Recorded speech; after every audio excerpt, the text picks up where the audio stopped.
Welcome to the Deep Dive, the show where we sift through a stack of sources to unearth the most important, surprising, and often unexpectedly relatable nuggets of knowledge, just for you. Today we're jumping into something that's quietly, but, really powerfully reshaping our lives, especially for the young people figuring out the world. Yeah, exactly. Think about it for a second. Imagine a kid's lunchbox in, say, an elementary school classroom. One day, maybe it's a classic PB&J. The next, maybe a bento box, seaweed, rice, something totally different. Or their favorite cartoon character, right? Maybe it's from Japan or Korea, or even just a new word they picked up from a friend whose family speaks another language at home. It makes you wonder how many of these little things actually have roots stretching way beyond their own street, across continents. That's precisely it. Those seemingly small things, they're feeding into this huge shift in something incredibly personal, identity. So today, our mission, our deep dive, is really to unpack how globalization, this really rapid, widespread flow of ideas, goods, people across cultures, how it deeply impacts cultural identity, especially for adolescents and emerging adults. We want to give you a shortcut, really, to understanding this pretty complex process, offer some surprising insights, maybe some practical connections you can grab onto. And we're thinking particularly about you, our listener, who might be coming from an elementary education background, maybe just getting really interested in identity and psychology. Yeah, we want to show how these global forces start shaping even the youngest learners, give you some frameworks, some examples that hopefully resonate with what you see in the classroom or just your understanding of child development. And all the fascinating stuff we're about to get into. It's drawn from a really important chapter in the Handbook of Identity Theory and Research. It gives a super comprehensive look at this whole phenomenon. So yeah, let's dive in. Let's get started. Okay, so first things first, let's lay the groundwork. Globalization and cultural identity. We hear globalization all the time, right? Often about economics, politics. Right. But what does it really mean when we're talking about us, individuals? Our sense of self? Well, at its core, the source defines globalization as this flow. Ideas, goods, people moving between cultures. But the key phrase is at unprecedented speed, scope, and quantity. Unprecedented speed, scope, and quantity. Okay. It's not just that things move across borders anymore. It's the sheer amount and the speed of that movement that makes this time different. Think about a fashion trend starting in Seoul. Yeah. It can blow up on TikTok, be picked up in London, and influence kids' style in Brazil, like within weeks, maybe days. Wow. Because of digital connection. Exactly. It's an interconnectedness we've never seen before on this scale. And that word unprecedented. Yeah. The examples in the source really make that concrete, like Chile. Ah, yes. Historically pretty conservative, right? Culturally speaking. Yeah. Yet the source talks about these parties, drawing hundreds, sometimes thousands, of teenagers openly challenging traditional views on sex. And how are they organizing? Not through local flyers. No. Through global platforms like Fotologs, MSN Messenger back then. It's not just kids partying. It's this clear snapshot of a massive, fast shift in social norms. And it's driven by these global tools. The very fabric of local life is being kind of rewoven with these global threads. It's fascinating how the tech isn't just for talking. It actively spreads new ideas, new norms that might push right up against local traditions. Yeah, those platforms become these virtual spaces where new ways of being, new custom complexes can form and spread incredibly fast. They almost bypass the usual cultural gatekeepers. It shows how ideas just flow across borders now, influencing behavior in ways that, would have been unimaginable just a few decades ago. Or think about the factory girls in China, another powerful example. Right, tell us about them. These are often young women, maybe late teens, early 20s, part of this huge migration from quiet rural villages to these massive, humming industrial cities. A huge internal migration. Massive. And their lives are totally transformed, not just money-wise, but culturally, personally. They're taking English classes. Lingo. To compete, to get ahead in this globalized economy. They're emphasizing self-reliance, sending money home, but also, maybe for the first time, really controlling their own finances. Because it's way more than just getting a job. Oh, absolutely. It's a fundamental shift in their values about work, about society, maybe even their moral compass. They're kind of becoming global citizens almost out of necessity, learning new skills, adopting new values to just survive and hopefully thrive. That scale of movement, it really highlights a key part of globalization, people moving for opportunity. But like you said, it's so much more than the job. It's a whole reorientation of identity. Moving from, a maybe more communal village life to an urban, individualistic, globally linked one, that takes a huge internal shift. The fact they prioritize English, it says so much about what they see as valuable now, right? Global skills, upward mobility in this new world. It's a choice to embrace a different kind of future. And even on a super personal level, the source mentions global marriage. Yeah, the example of the American woman marrying a Greek man. In Paris, honeymooning in Africa, living in England. It sounds like a movie plot, doesn't it? Totally. But it's real life. It shows how even love, family, where you build a life, it's all touched by global mobility now. Borders seem almost porous. Porous, that's a great word. It really broadens the whole idea of home. So these examples, the parties, the factory girls, the marriage, they hammer home that globalization isn't some abstract theory. Not at all. It's tangible, it's immediate, it affects our daily interactions, our life choices, family structures, everything. Our choices, our values, the lives we end up living, they're all increasingly shaped by forces way beyond our local town or even country. It's like this invisible hand reshaping things individually and collectively. Now, okay, thinking about you, our listener, maybe that elementary ed major. You might be thinking, okay, interesting, but this is all teens, young adults. What about my 5-year-olds? My second graders? And that's a totally fair question. Because while these specific examples focus on older youth, The underlying forces are already there. exactly, the movement of people, products, media, it's happening in every community. It impacts even young kids. They're growing up in a world that's fundamentally different from the one their parents knew. Just look inside a typical elementary classroom today. The diversity. Absolutely. Kids meet different cultures through their classmates every day. The languages they hear, the family traditions shared, the different foods in those lunchboxes we talked about. And it's not just face-to-face, it's digital too. Their favorite cartoons might be anime. Or they're playing online games with kids from Brazil, watching YouTube creators from Korea. These experiences, they subtly introduce different values, different ways of seeing the world right from the start. These are early foundational meetings with globalized ways of being, globalized custom complexes. And they are already shaping how these young children see the world. Which leads us right into that idea. Cultural identity itself. How do we even define that in a world that's so fluid, so interconnected? Yeah, it's tricky. To really get a handle on it, we need this concept from anthropology, from Whiting and Child back in the 50s. They called it a custom complex. Custom complex. It's not just a single practice like, say, shaking hands or celebrating Thanksgiving. It's the customary practice and the beliefs, values, sanctions, rules, motives, and satisfactions associated with it. Whoa, okay, so it's much deeper than just the action. Much deeper. Forming a cultural identity isn't just copying behaviors. It's about adopting and really internalizing these whole packages, the custom complexes from one or more communities. It's getting the why behind how people live and interact. So it's not just what kids do in my classroom, but why they do it. Like if one child focuses on their own work in a group project versus another who tries to make sure everyone understands. Yeah. Exactly. Those different approaches are rooted in different custom complexes. One might value individual achievement, common in many Western cultures.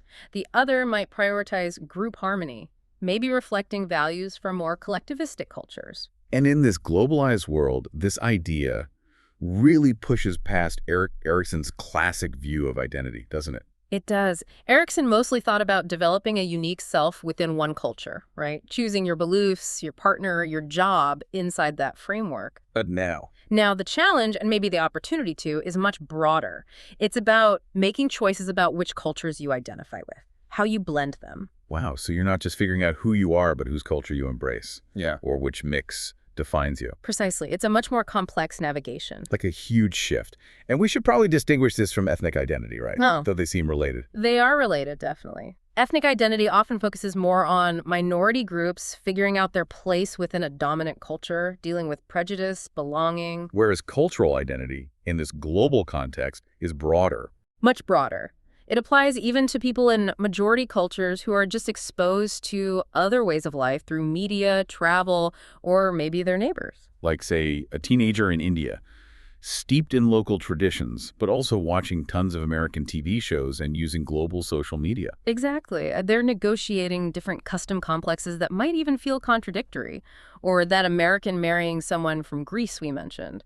They aren't necessarily a minority, but they are actively navigating and integrating multiple cultural ways of being. But there's still often an issue of power, Yeah. dominance. Yes, that's the key similarity.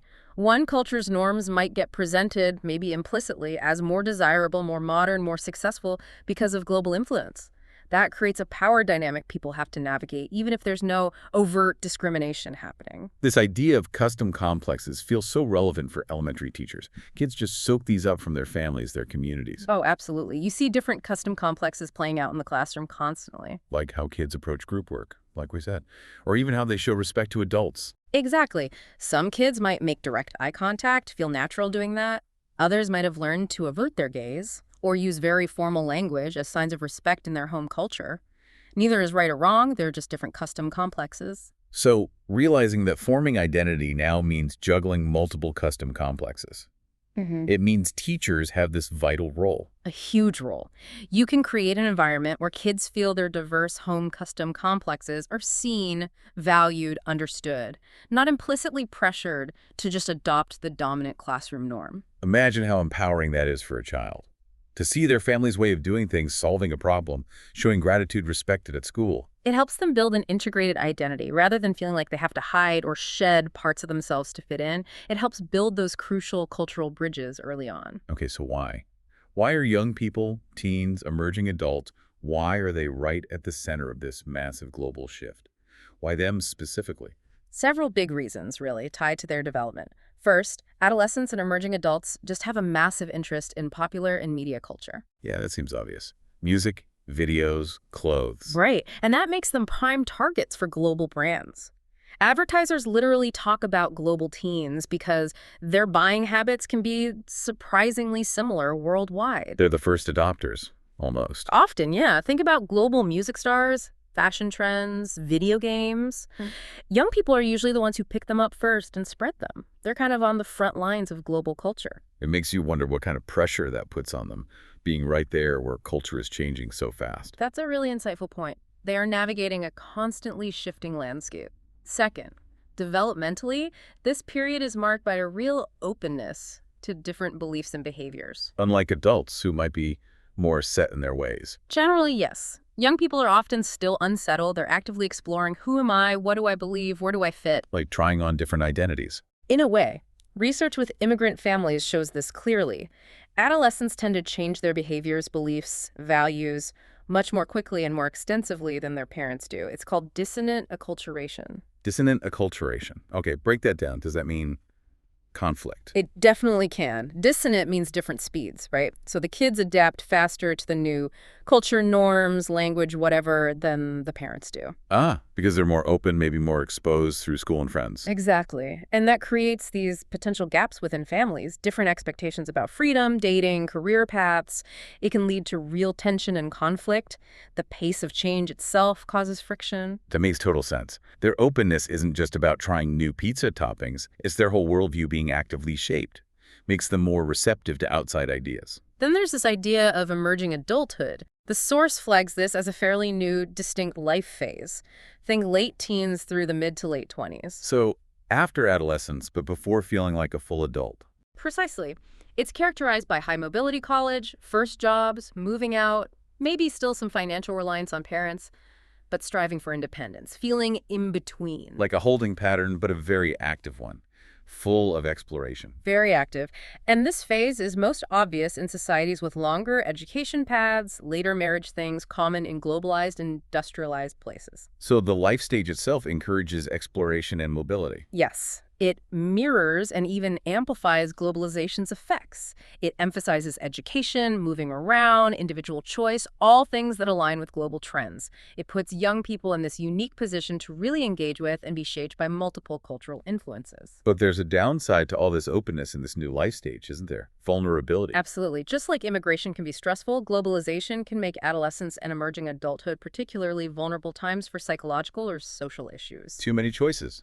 Too much change. It can be overwhelming. The speed, the potential for big gaps, cultural distance between the different influences they're encountering. It's not always easy to pull all those different threads together into a coherent self. Okay, so back to our elementary ed listener.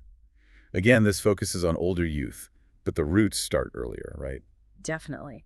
Elementary school is where kids build that fundamental sense of self, explore interests, form social bonds that shape later development. Teachers can see early signs, media influence, curiosity about other cultures. For sure. You see it in their play, their questions, the characters they love. Understanding these later developmental trends helps educators build foundational skills now. Like critical thinking, about Uh-huh. information they get from friends or media. Exactly. And fostering a positive self-concept that's resilient, adaptable. Knowing the world will keep changing fast, it's about laying that groundwork for a healthy, integrated identity, building those cultural bridges from day one. Right, preparing them for that in-between phase even before they hit it, by helping them build a strong inner compass. Okay, let's get into the nitty-gritty now. Globalization's daily footprint, starting with language. Language. Yeah, this is maybe one of the most obvious and profound areas. We are seeing this incredible surge in English learning and exposure globally. How big a surge? The source cites estimates suggesting that by 2050, which isn't that far off, maybe half the world's population could be proficient in English. Half the world. That's staggering. It is. And it's not just formal schooling. It's media, work, tourism, business. English is really becoming the default global language, the lingua franca for so much. But there's a dark side to that, isn't there? A very somber one. The flip side is language death. We're losing languages at an alarming rate, about one every 14 days. Every 2 weeks, a language disappears. Approximately. Thousands of indigenous languages are endangered, despite amazing efforts like National Geographic's Enduring Voices Project trying to document and save them. And losing a language is more than just losing words. Oh, it's a massive loss. Unique ways of thinking, cultural heritage, different understandings of the world. Language shapes how we perceive reality. Its loss is irreparable.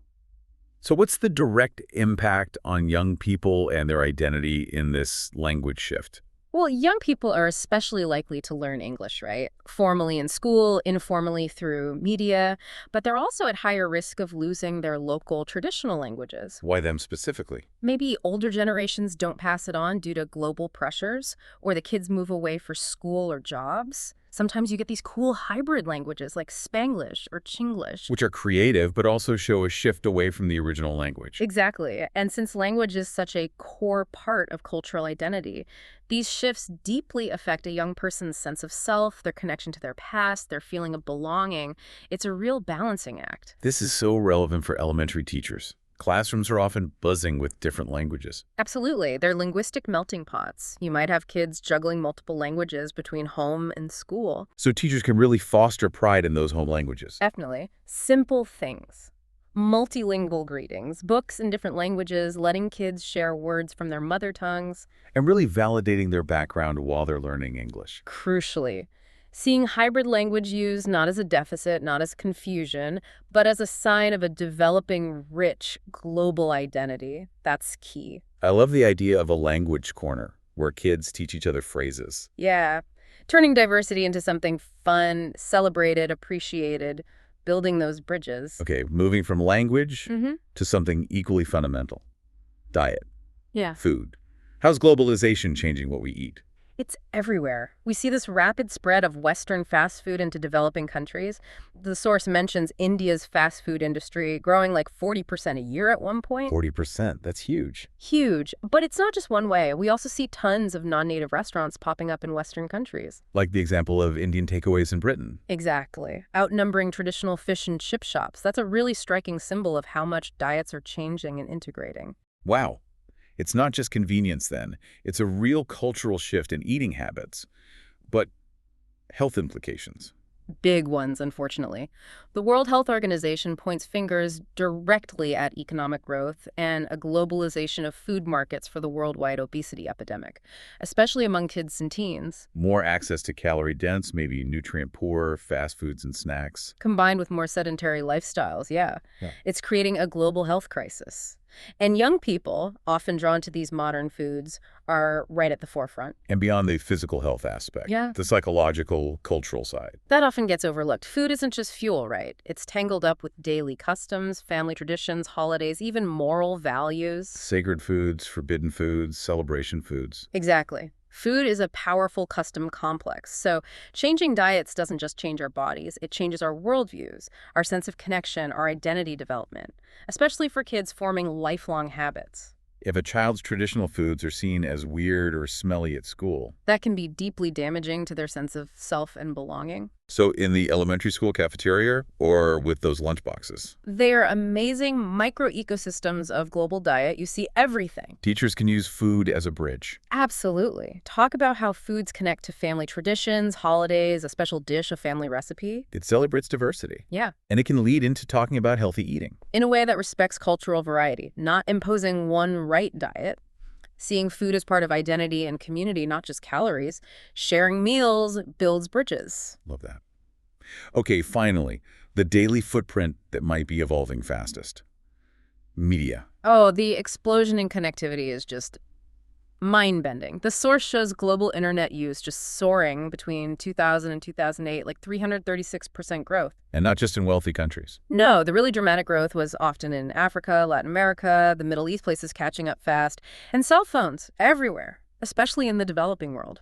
By 2008, 2/3 of mobile subscriptions were in developing countries. So it's a truly global tech revolution, maybe leapfrogging older tech in some places? For sure. And social media is a huge driver. Think Right. Facebook back in 2009, 175 million users, over 70% outside the US, more than half under 25. And the key thing was taking your identity and friends with you online. Yes.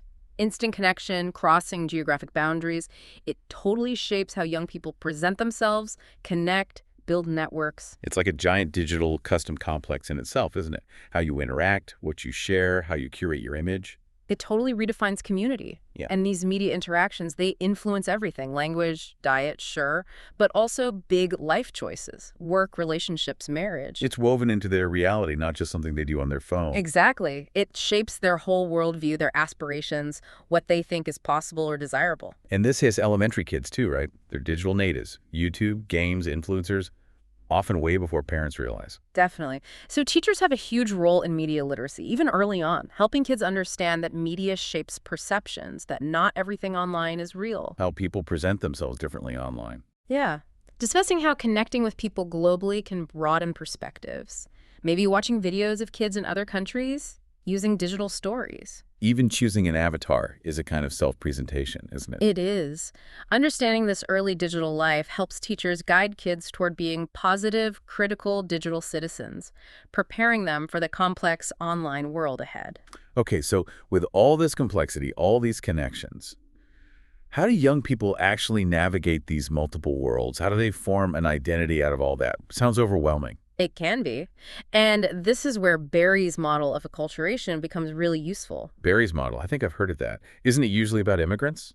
Originally, yes. It was developed to understand how immigrants adapt when they physically move to a new culture, a new country. But we can apply it more broadly now because of globalization. Exactly. That's the reconceptualization. It helps us understand how young people navigate multiple cultural contexts, even if they never leave home. It applies to anyone encountering different cultures directly in their community or indirectly through media, school, work. So it's not just physical migration, but like mental migration, Mhm. constantly bumping into different ways of life through ideas and images. That's a great way to put it. Our minds are becoming global citizens, and these pathways in Barry's model, they aren't rigid boxes. They're more like descriptions of how people react and build a sense of self in response to these influences. Fluid ways to understand how people cope. Yeah, offers a framework to understand others, and maybe even ourselves, and definitely the kids in your classroom. There are 4 main pathways. Okay, let's walk through them. Pathway 1, assimilation. What's that look like globally? Assimilation is when someone chooses, consciously or not, to basically shed their original cultural identity and fully embrace a new one, often the global or dominant culture. They see their future tied to the global, not the local. Right.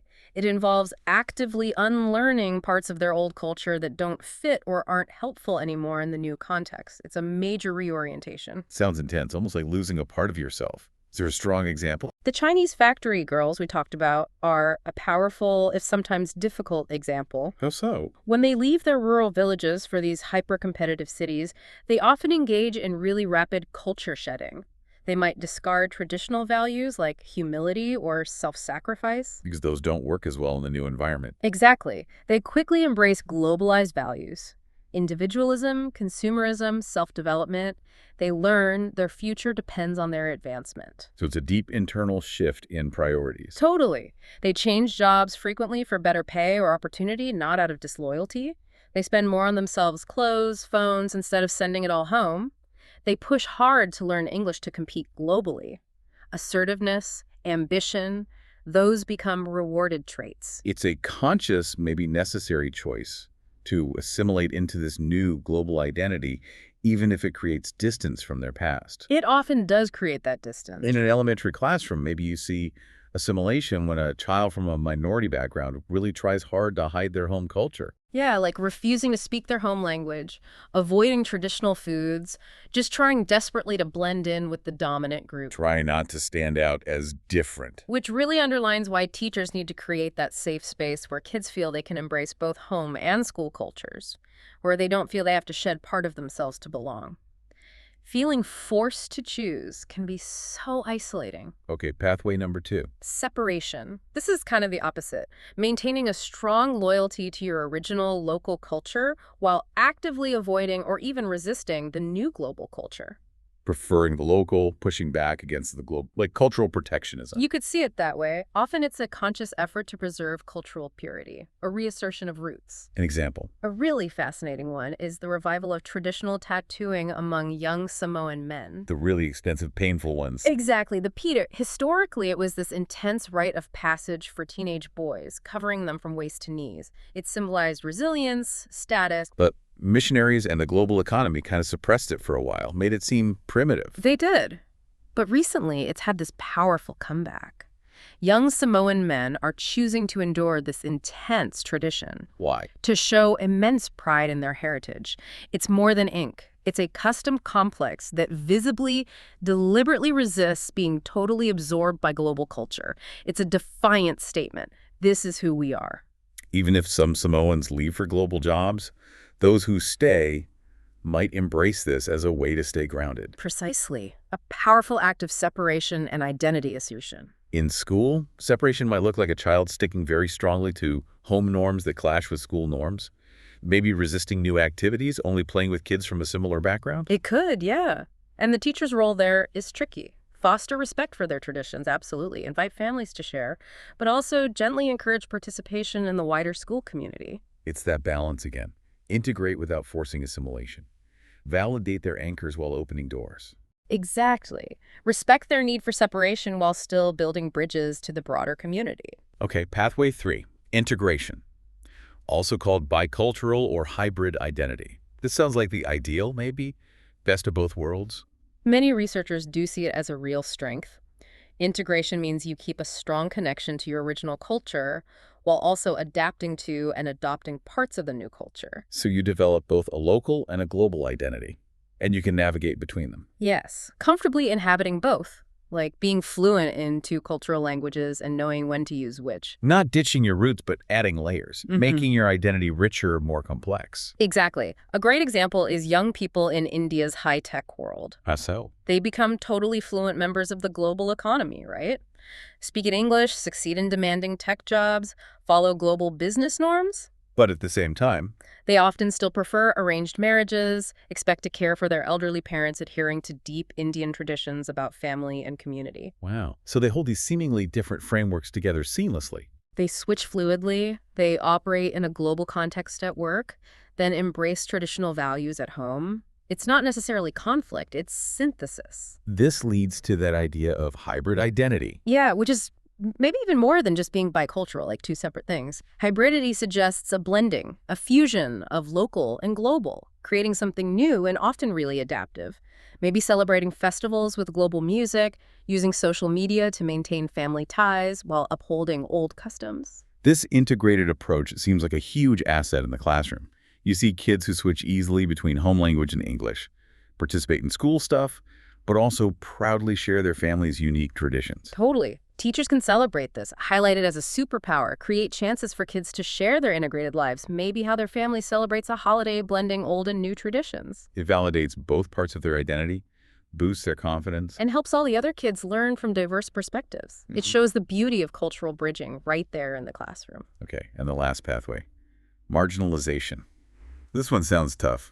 It's definitely the most challenging. Marginalization is when someone feels like they don't belong anywhere, not in their original culture, not in the new global culture, Disconnected from their roots, maybe seeing them as irrelevant. but also feeling rejected by or unable to connect with the global culture. Yeah. Often because the cultural distance is just too vast. The values, norms, practices are too different to bridge. Leaving them stuck in this painful cultural limbo.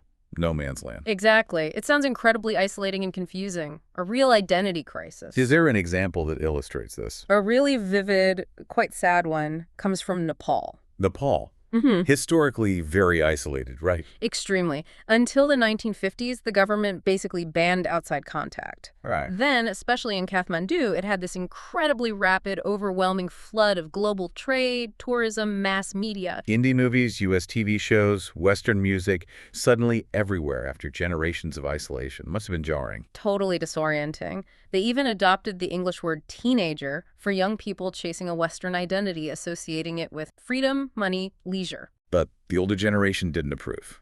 Often saw it very negatively, disobedient, antisocial, corrupted by the West, so you have this huge clash. Kids wanting this global identity, adults rejecting it. Right. And the core problem, the source argues, is that the cultural distance is just too big for many. They crave the Western image, but it's so alien to their lived reality, it leaves them feeling, like one young man named Ramesh put it, confused and alienated. There's that quote from him, isn't there? It's really powerful. It is. He says, being a frog in a pond isn't a bad life, but being a frog in an ocean is like hell. Out here in Kathmandu, there is nothing. We have nothing. Wow. That just captures that feeling of being lost, unrooted, belonging nowhere. Utter despair. It's truly haunting, paints such a clear picture of deep identity crisis. In an elementary setting, marginalization might look like a child who just struggles to fit in anywhere. Maybe they feel their home culture is uncool compared to media. Internalizing negative stereotypes. But they also don't quite fit with the kids who seem more globally trendy, maybe lacking the right clothes or gadgets. Could lead to withdrawal, confusion, maybe acting out their frustration and pain. This is where teachers are just so vital, creating that inclusive, welcoming classroom where all backgrounds are respected and celebrated. Actively working to reduce that feeling of cultural distance within the school, helping kids build a secure self that values their unique background and feels connected to the wider group. Counteracting those pressures that lead to marginalization, making sure every child feels seen, valued, like they belong.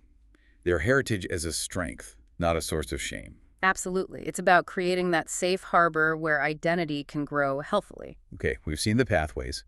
Now let's weigh the upsides and downsides, starting with the risks. Cultural identity confusion sounds serious. It is a significant risk for some. It can mean lacking commitment to any culture, traditional or global, leaving people feeling decultured, deterritorialized, delocalized. Unrooted, like Ramesh said. Adrift, without the usual cultural anchors that guide us. Yeah, a profound sense of not belonging. Or it can be that bouncing between identities we mentioned, which isn't just flexible, it can be genuinely confusing and destabilizing. No solid ground. And there are links to mental health issues, psychopathology. Alarmingly, yes. The source points to some concerning empirical and theoretical links. One really striking thing is the reported increase in diagnoses of dissociative identity disorder, DFUDIS, since about 1980. DIDAT, multiple personalities. How does that connect to globalization? Seems like a leap. It's a provocative thought, but consider this. Not only have diagnoses reportedly increased, but the nature of the alters, the distinct personalities, has apparently changed. How so? Patients reportedly present with alters based on media figures, or alters that vary dramatically in ethnicity, nationality, religion, sometimes shifting rapidly. Okay. If this trend is real, it raises a chilling question. Could the psyche, usually grounded in one main cultural frame, be struggling so much to integrate this overwhelming influx of conflicting global custom complexes and identity options that it fragments? Is extreme dissociation one possible, albeit rare, outcome of this profound cultural dissonance? Wow, that's a deeply unsettling idea. The mind struggling to cope with the sheer volume of global input. It's a hypothesis, but it reflects the potential psychological strain. And there are other more commonly studied links, too. Like what? Studies in places like the Ivory Coast, Pacific Islands, Native American communities link rises in substance abuse, prostitution, even suicide among youth to these feelings of alienation. Alienation from both traditional and global values. stuck in the middle. Yes, caught between maybe appealing global economic dreams shown in media and shrinking local opportunities, falling through the cracks into despair. And it can fuel hostility, too, Yeah, towards other groups. some research suggests a link. For instance, alternating biculturals. Those whose cultural identity seemed to shift inconsistently depending on the situation showed more negative attitudes towards other ethnic groups compared to those with more stable, integrated, blended bicultural identities. So unresolved internal cultural conflict might spill outwards. It seems possible. Some analysts even talk about a kind of rage in parts of the world where frustration with local problems combines with exposure to desirable but unattainable global lifestyles, leading to violence directed either locally or sometimes at the West. This isn't just individual pain. It can have wider social and political ripples. Absolutely. So what makes someone more vulnerable to this confusion? What are the risk factors? Several key things emerge. One is a big cultural distance. The more different the cultures are, the harder it is to bridge them. Makes sense. Also, if adopting the new culture is involuntary, think refugees versus voluntary immigrants, the stress and risk are higher. Choice matters. And contexts involving a loss of power are critical. Like, maybe traditional fathers losing authority as gender roles shift globally. That can intensify feelings of confusion, vulnerability, maybe anger. It creates a perfect storm for identity struggles. Understanding these severe risks really underscores why fostering a secure, integrated sense of self from early childhood is so crucial for educators. Yes.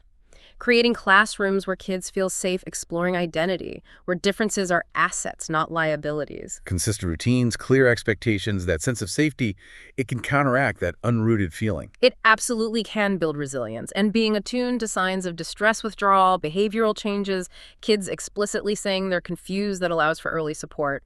Build of those internal cultural bridges is protective. Okay, besides individual confusion, globalization can also create this gap between kids and parents, right? New family dynamics. Yeah, definitely. In more traditional settings, kids and adults often share very similar views on things like obedience, responsibility, autonomy. The path is clearer. But modernity, globalization, Yeah.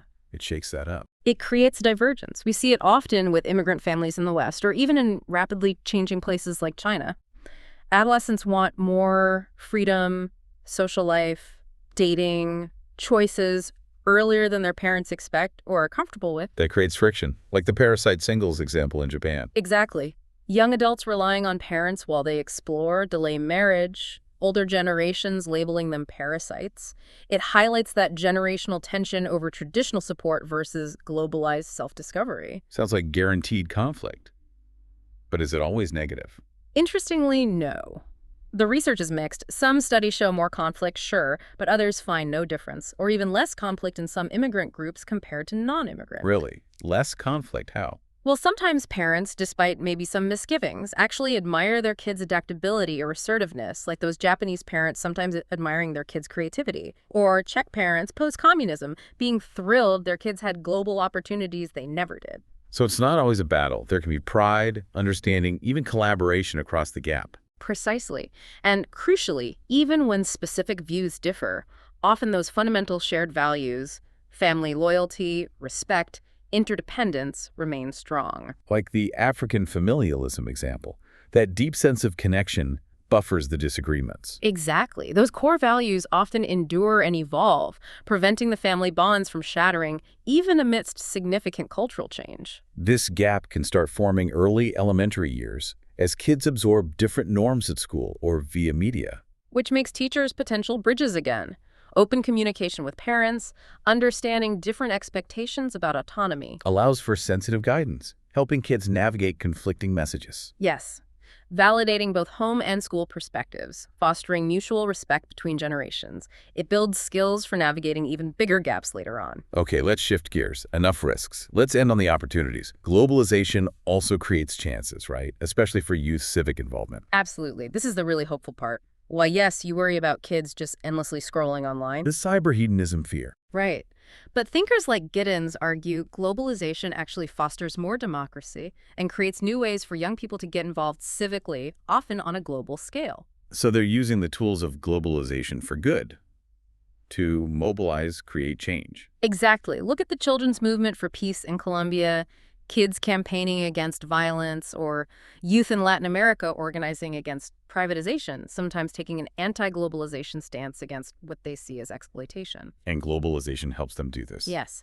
Easy media access, instant communication, plus a growing global view of youth as more capable, independent, agentic. They aren't just passive. They're using the tools to shape things, both for and against aspects of globalization itself. This really pushes back against concerns, like Huntington's idea that multicultural identities might weaken civic ties, divide loyalties. It directly counters that. Research actually found that immigrants' cultural motives, caring for their community, wanting to bridge between groups, appreciating democratic chances, were twice as likely to drive civic engagement as to hinder it. Wow, so having multiple affiliations rarely led to disengagement. Rarely. Far from dividing loyalty, a multicultural identity often enhances civic involvement, bringing richer perspectives. Multiple identities can actually multiply engagement. That's a fantastic counter-narrative. Diversity strengthens participation, doesn't weaken it. It really seems to. This is a really exciting research area, how globalization's tools, internet mobility, values, democracy, youth agency, and outcomes, bicultural identities, all feed into youth civic action. It's dynamic. This is so powerful for elementary educators. You can foster early civic involvement just by teaching empathy, talking about community needs, encouraging collaboration. Creating mini democracies in the classroom, voting on rules, choosing projects, discussing global issues or social justice in age-appropriate ways. Through stories, maybe? Kids in other places making a difference. Yes, show them their actions matter, even small ones. Plant those seeds for engaged, informed, empowered global citizenship. So this deep dive really shows globalization isn't simple. It transforms everything: place, culture, identity. Especially for young people, it brings huge complexity, risks like confusion. But also incredible new opportunities for growth, connection, and making a difference. And we're really just at the start of this, aren't we? With huge populations in places like China and India still integrating more fully into the global system. The changes ahead are likely to be even more dramatic, impacting more young people, including the ones who will be walking into your classroom very soon. So, thinking about everything we've covered, the big question for you, our listener, maybe an educator, maybe just passionate about development, what specific, practical, cultural bridges can you build? In your classroom, your community, how can you help children navigate this interconnected world? Foster resilience, a strong integrated identity from the start, prevent confusion or marginalization. How can we help them truly feel at home in this globalizing world, able to embrace all the richness around them? That's a powerful question to think about. Definitely something to mull over. Thanks so much for joining us on this deep dive. We'll catch you next time for more insights.